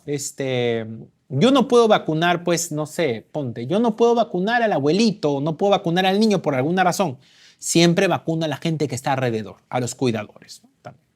Ahora, recuerden ustedes que si bien cierto la coqueluche es bien frecuente, especialmente en adultos y adolescentes, la infección aquí ya no es tan clásica. El comportamiento de la coqueluche es atípica en adultos y en adolescentes y en menores de 6 meses. En adultos y adolescentes es atípica porque puede pasar desapercibida, alguna tosecita banal.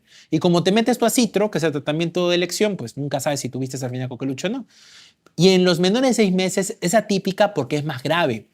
Y muy contrario a lo que dice la enfermedad que dice tosferina, o sea, tos como fiera, o tos quintosa porque tose y luego y haces el gallito inspiratorio, ¿verdad? De la tosferina. El paciente menor a 6 meses no sabe toser. Un niño menor a 6 meses no tose. O imagínate un niño de 1 mes tosiendo. No, no se puede. No tienen el reflejo de la tos tan desarrollado. Entonces, ¿cómo pueden hacer tosferina? En ellos, el principal síntoma no es la tos, es el apnea. Es el acné. Si a ti te ponen el caso clínico de un niño que no está vacunado y que hace acné, que lo lleva a la cianosis, estás en la obligación de descartar coqueluche. ¿Y cómo vas a averiguar eso? Pregunta primero a la mamá si se ha vacunado. Y en segundo lugar, ya sacas el PCR pues, al bebé. ¿Estamos de acuerdo? Ok. Entonces, en menores de 6 meses, porque es súper severo. Acné y cianosis. En un mayor, lógicamente, un adolescente o un adulto, porque es asintomático o oligosintomático. Pero para lo que nos interesa a nosotros, ¿qué cosa es? Es la curva natural. Antes de presentar la parte típica, voy a hablar un poco de la patogénesis. Me preguntan acá, doctor, ¿en los adolescentes también se recomienda la vacuna celular o solamente gestantes? En nuestra norma técnica solamente está para las gestantes, pero si tienen la posibilidad de buscar una celular, lo usan. Ahora, las vacunas son diferentes, diferente de la marca. Estamos hablando lógicamente del Minsa, ¿no? Lo que se compra por mayor, ¿no? Entonces, si hay vacunas acelulares que se han trabajado y que cada vez están dando mejores tasas de protección, así que la respuesta sería, pues, es recomendable usar vacuna celular en todos, ¿no? Pero en lo que dice nuestra norma técnica, dice que sí, por lo menos al 100 por 1000, el Estado te asegura para la gestante. Quizás eso es lo que podría responder. Es como decirles, ¿no? La norma técnica dice varicela una vacuna, pero si ustedes tienen la posibilidad de poner a su hijo, pónganle 2, porque es lo que recomienda el mundo, ¿no? 2 a 3, inclusive 2 por lo menos, ¿no? Pero la norma técnica dice 1, ¿no? Me dejo entender. La norma técnica dice ponle pentavalente IPV, pero el mundo que te dice pone la hexavalente, combínalas. Entonces, una cosa es lo que se diga y otra es la norma técnica. Yo recomendaría que siguieran la norma técnica, que la gestante es la que recibe a celular y los pacientes con inmunosupresión, ¿no? Casos especiales. Entonces, si tú tienes un paciente con coqueluche llega, el Bordetella pertussis agarra y se pega como un chicle al epitelio respiratorio gracias a algunos elementos como la hemaglutinina filamentosa y la citotoxina traqueal. La hemaglutinina filamentosa, acuérdate por favor de ese nombre, acuérdate de este nombre, porque la hemaglutinina filamentosa lo que va a hacer es pegarse y va a comenzar a generar ¿qué cosa? Como una especie de sustancia tóxica. Una sustancia tóxica. Y esta sustancia tóxica va a generar un aumento de la población celular. Entonces, esta sustancia tóxica que se va a generar va a hacer que la toxina, que es un elemento proteico, pueda perdurar más tiempo. Y esta toxina va a generar lo que es daño en el tejido. Y ese daño en el tejido va a quitar ¿qué cosa? Cilios. Por lo tanto, cuando venga algo elemento irritante, yo no voy a poder toser y se va a producir necrosis celular. ¿Me dejo entender?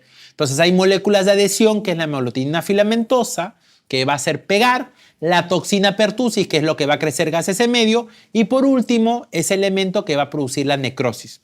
Ahora, un dato interesante. La toxina pertussis se ha relacionado a 2 procesos. Al reclutamiento de macrófagos, porque al haber la destrucción, pues el tejido trata de repararse. Y en segundo lugar, a la linfocitosis. Si hay algo que también diferencia, y lo voy a ver más adelante, a la coqueluche de las coqueluchoides, es la linfocitosis. Ellos hacen leucocitosis, a predominio linfocítico. ¿Ya? ¿Y por qué hacen la linfocitosis? Por la toxina de la tosferina y la hemaglutinina filamentosa. ¿Listo?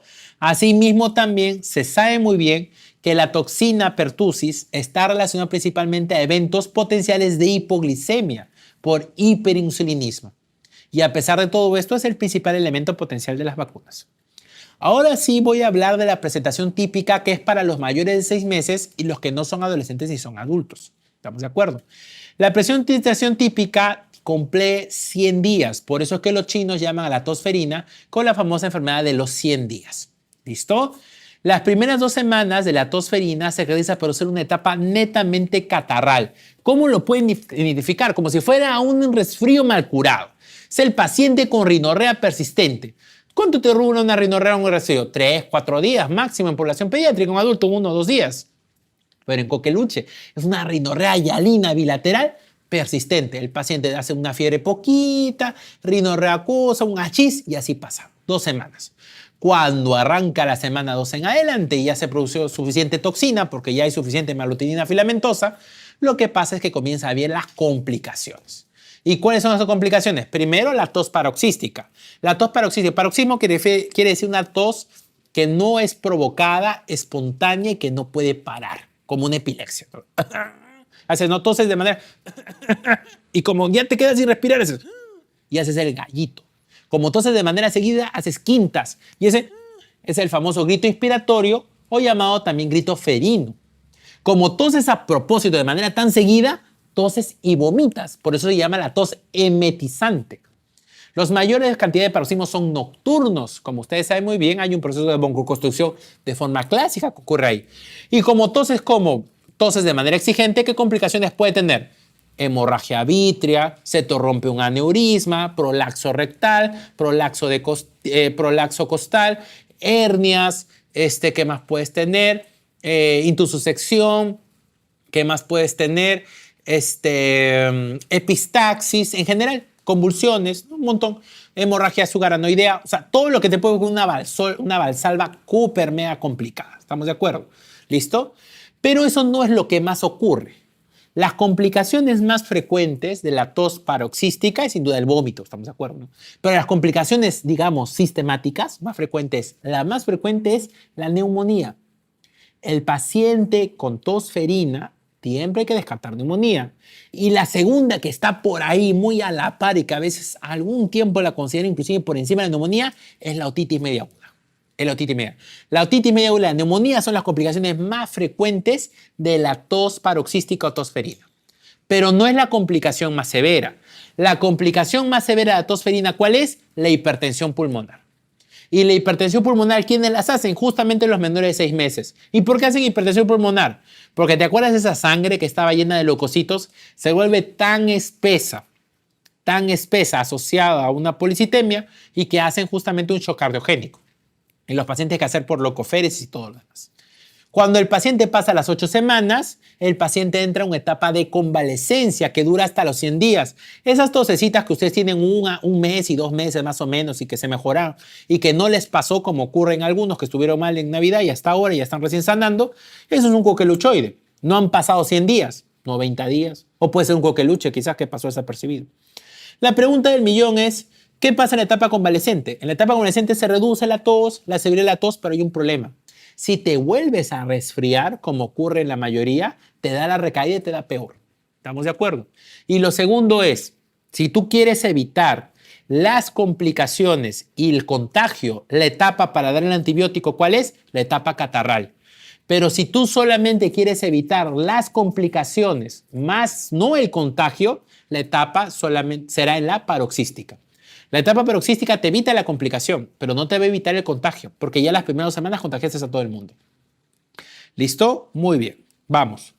Entonces, en los bebés menores de 2 meses, recuerden que las cosas se acortan un poco. La etapa catarral puede estar ausente porque los pacientes todavía hacen una rinorrea un poco más clara. La etapa paroxística, ellos hacen apneas y en las complicaciones pueden hacer con mayor facilidad muerte, hipotensión, leucocitosis.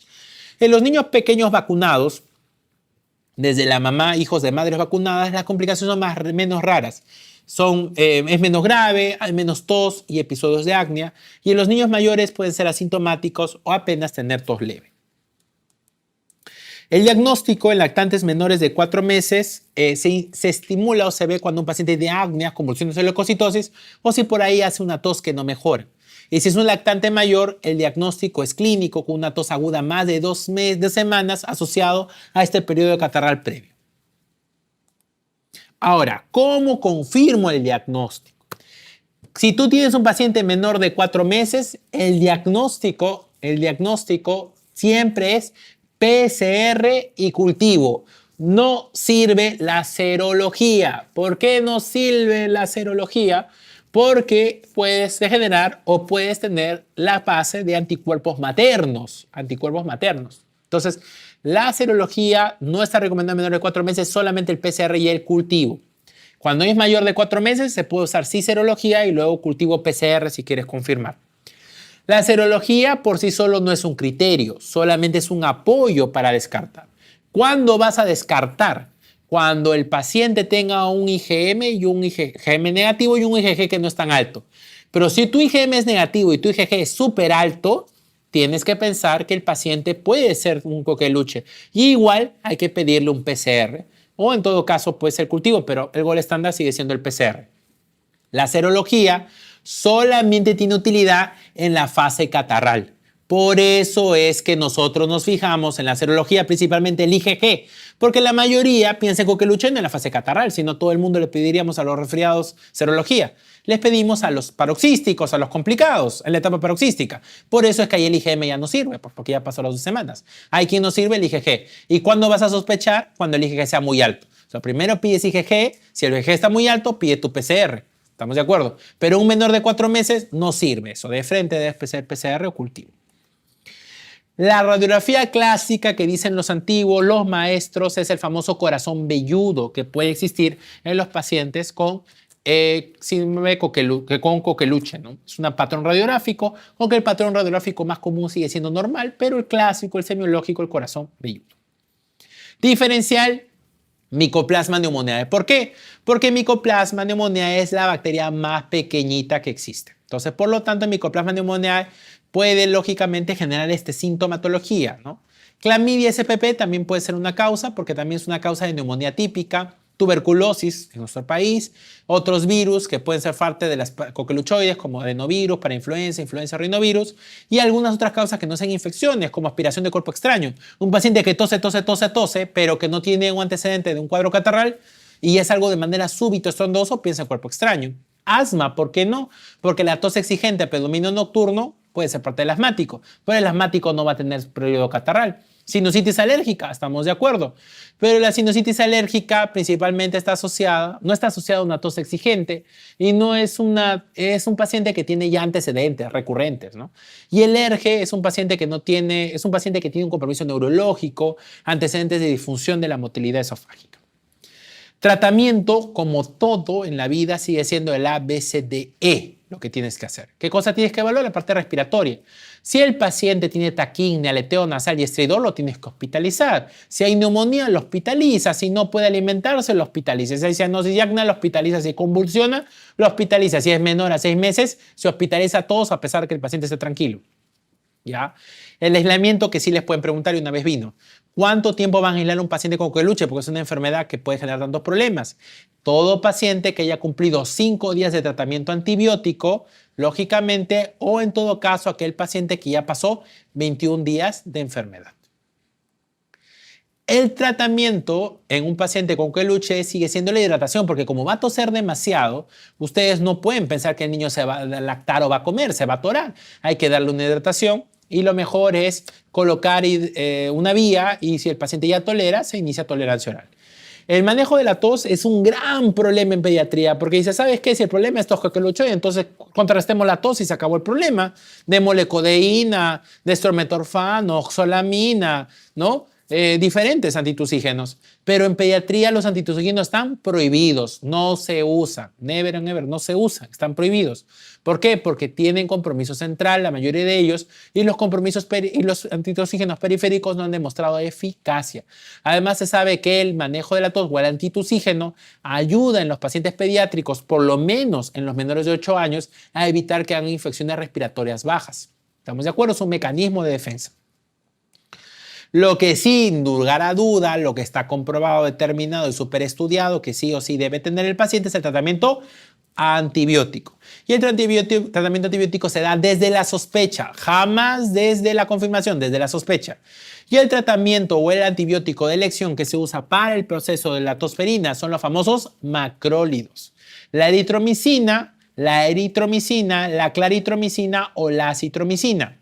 De los tres se prefiere el acitro porque es el macrólido de 16 núcleos y que se usa solamente una vez al día, es el más tolerable. La eritromicina lo usas 4 veces al día, tiene un riesgo incrementado de hipertrofia pilórica, es cierto, lo puedes usar desde el nacimiento y puede dejarte también hepatopatía. La claritromicina es horrible, es poco tolerable y se puede usar desde el mes de edad. Y se usa 2 veces al día. En cambio, la acitromicina se usa 9 veces al día, es recontra tolerable, hay muchas presentaciones y se usa por pautas pequeñas. Eritro se usa 14 días, claritro 7, acitro solamente se usan 5. La dosis de la claritromicina es 10 miligramos por kilo el primer día y luego desde el segundo al quinto día 5 miligramos por kilo. Dosis máxima de acitromicina, 500 miligramos. Dosis máxima de acitro, 500 miligramos. Presentación en pastilla de acitro, 500. O sea, lo máximo es una pastilla. Y presentación en jarabes, 200 en 5. ¿Estamos de acuerdo? Ok. Ahora, pregunta del millón que siempre deben tener en cuenta en pediatría porque les pueden poner. ¿Qué pasa si tu paciente es alérgico al macrólido? ¿Cuál sería el tratamiento de segunda línea? El trimetoprim sulfamethoxazol. Si el paciente es alérgico a macrólidos, el trimetoprim sulfamethoxazol puede ser una elección, pero solamente está aprobado para los pacientes mayores de 2 meses. ¿Estamos de acuerdo? Más de 2 meses. Si el paciente es un niño menor de 4 meses, el paciente tiene leucocitosis y hay alto riesgo de hipertensión pulmonar o en todo caso está en hipertensión pulmonar o está en shock cardiogénico, el paciente debería pasar a una exsanguinotransfusión en donde limpiemos toda su sangre de leucocitos. Eso se llama leucoféresis. Cuando la leucoféresis está indicada en pediatría, en coqueluche, cuando el paciente tiene alto riesgo de hipertensión pulmonar. ¿Estamos bien? Está en shock cardiogénico y es menor de 6 meses. ¿Estamos de acuerdo? Si el paciente no mejora con la exsanguinotransfusión, pasa a una circulación extracorpórea, hueco. Profilaxis. Todos los contactos familiares y cercanos deben estar vacunados. Coqueluche identificado, todos tratados. Más eficaz si se da dentro de los primeros 21 días del inicio de la tos.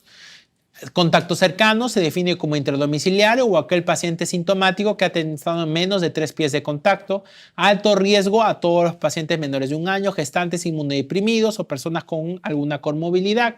Asintomáticos que reciben alguna otra medicamento. Antibióticos se usan en el régimen normal. La profilaxis es igual que el tratamiento, es igual con acitromicina. ¿Ya? Y las inmunizaciones, lógicamente, todavía se recomiendan para pacientes que tengan contacto cercano y que no estén vacunados. Si el paciente está vacunado y hay un contacto cercano, es riesgo-beneficio. Ahora me preguntan acá, doctor, ¿cómo podríamos diferenciar la tosferina de una bronquitis o TB en un caso clínico, suponiendo que nos mencionan 2 semanas de tos y de qué datos podríamos guiarnos? Primero, tosferina diferenciarías de TB, primero porque la TB no se asocia principalmente a rinorrea. La TB son síntomas constitucionales, baja de peso, son pacientes que no hacen rinorrea, hacen baja de peso, baja el apetito, comienzan a hacer una fiebre vespertina. ¿No? No se asocian a rinorrea. Y la tos exigente de la TB no es una tos quintosa, es una tos que se puede dar en cualquier momento, ¿ya? Y generalmente los pacientes con TB son pacientes que pueden pasar tranquilos, están caminando tranquilos, pero es una tos con hemoptisis, ¿no? En cambio, la tos de la quintosa en un paciente con coqueluche es una tos aparatosa, clínicamente se ve peor, ¿listo?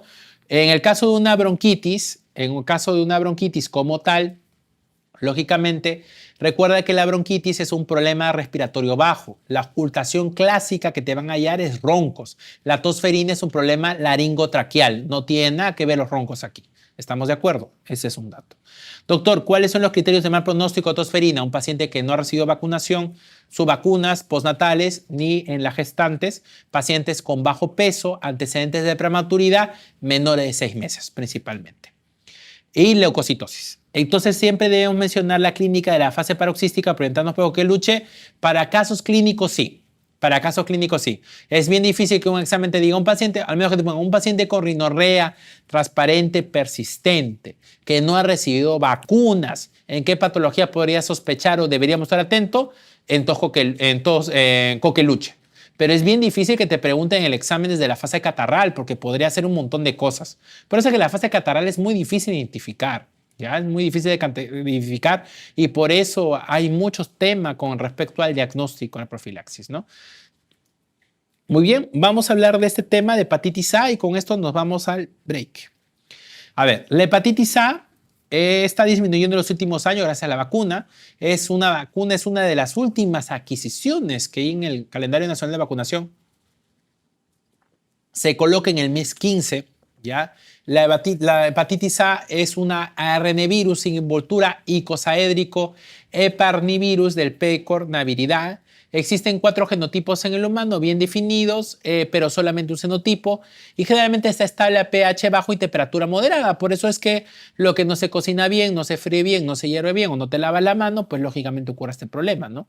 Entonces, el virus de hepatitis A por sí solo, ¿no? Ha generado lo que es una disminución, pero se está viendo un brote últimamente relacionado principalmente a los adultos y a los adolescentes. ¿Por qué? Porque la vacuna de hepatitis A, si bien cierto, en calendario nacional de vacunación ha ocurrido recién en el año 2022, en el mundo ya se aplica desde hace mucho, porque la hepatitis A puede generar hepatitis fulminante en muchos casos, en pediatría causar falla hepática y hasta la muerte, ¿no? La disminución progresiva de esta enfermedad inmunoprevenible se ha dado, sin embargo, ha habido mucha población que no ha recibido la vacuna y esto ha generado que ocasione un rebrote. La transmisión de la hepatitis A es fecal-oral, se reconocen mayormente eso es importante. La hepatitis A para el examen te va a poner un paciente que no tiene buenas prácticas alimentarias, come fuera de casa, no se lava las manos, dolor abdominal, hepatomegalia y ictericia. Creo que con eso todo el mundo marca hepatitis A. Pero en la vida real, ¿ya? La mayor cantidad de pacientes con hepatitis A son anictéricos. O sea, quiere decir que no tienen ictericia, ¿ya? Y el periodo de incubación se da entre 15 a 50 días, ¿ya? Es detectable inclusive a una semana o hasta 3 meses después. La hepatitis A va a tener 2 fases bien importantes, la fase no citopática y la fase citopática. La mayoría de nosotros tendría hepatitis A si nos han hecho un estudio serológico, solamente que ha pasado a ser percibido. La fase no citopática se llama así porque no hay destrucción ni hay muerte de la célula, pero sí hay replicación citoplasmática y esta replicación citoplasmática genera que hay una liberación del virus en la bilis, pero no causa elevación de enzima porque no hay muerte de la célula. Entonces los pacientes comienzan a generar una hiperbilirrubinemia leve, pero sin inflamación. Y esta fase no citopática puede aparecer de entre la semana hasta los 3 meses, como bien se ha visto. Pero cuando ocurre ya una cantidad importante de replicación viral, ya comienza a ocurrir muerte celular. Y cuando ocurre la muerte celular, recién ahí comienza a ver la hipertransaminasemia, que es característica de la hepatitis A.